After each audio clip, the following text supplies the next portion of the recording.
Welcome to our discussion on the Yom Tov of Shevuos, which is going to be upon us, Mi'etz Hashem, tomorrow evening.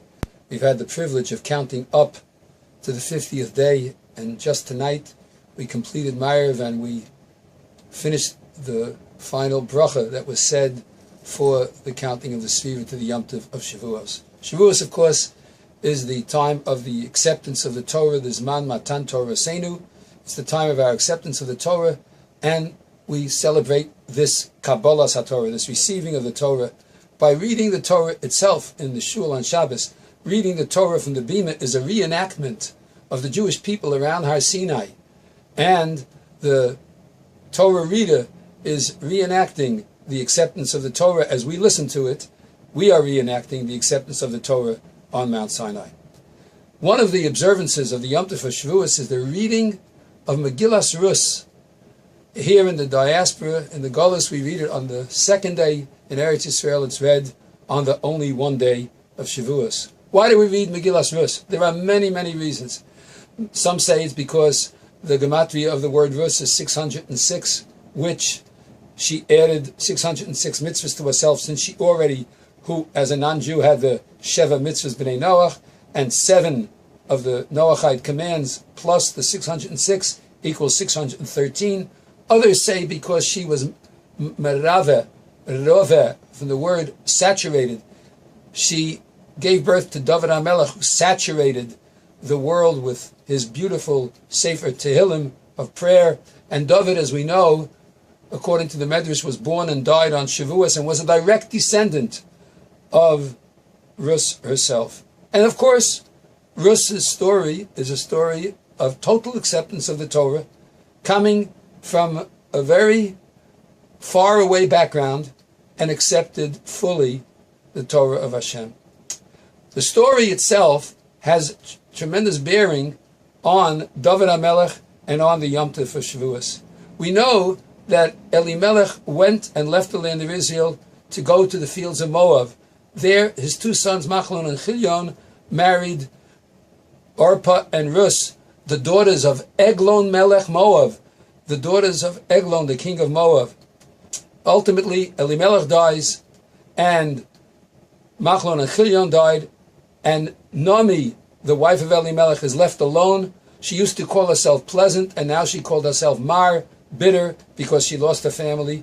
And she heads back to go back to the city of Beit Lechem in Yehuda, which was the origin of her life. And as she leaves, her daughters-in-law, Orpah and Rus, accompany her, and they walk with her. And they step outside the city 40 steps, and Nomi pleads with them, Shovna b'nosai, go back, my daughters. There's no hope for you. You might as well go back home, find a life, build a life for yourselves, be happy.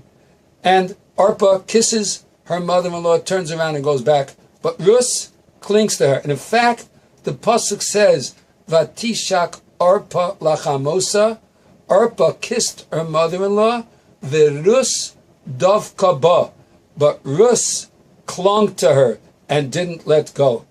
The Gemara in Sota on Daf Mem Beis brings down a fascinating statement that when David was fighting Goliath, when David HaMelech was fighting Goliath, David was a descendant of Rus.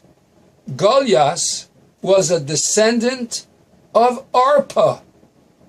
And the Gemara says, Yovo u'bnei ha-neshuka v'yiplu biyad bnei hadavuka.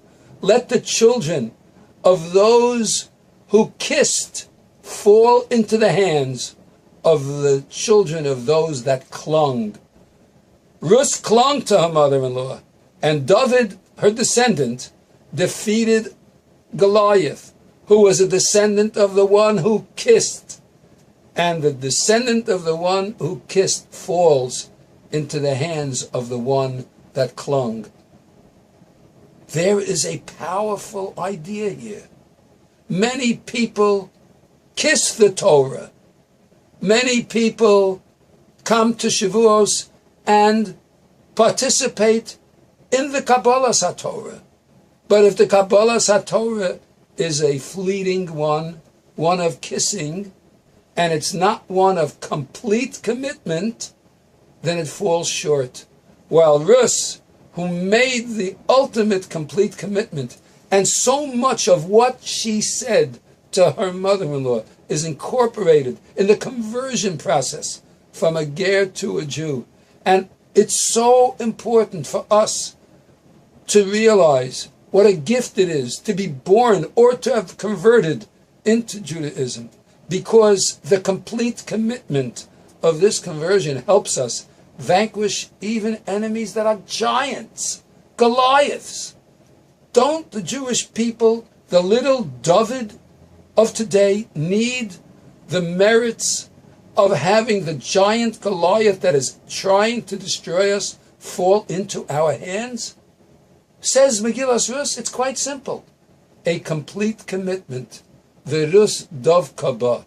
As we say when we put on the tefillin, V'atem advekim ba'Hashem Elokeichem chayim kulchem hayom. You who cling to the Hashem your God, we're all alive today.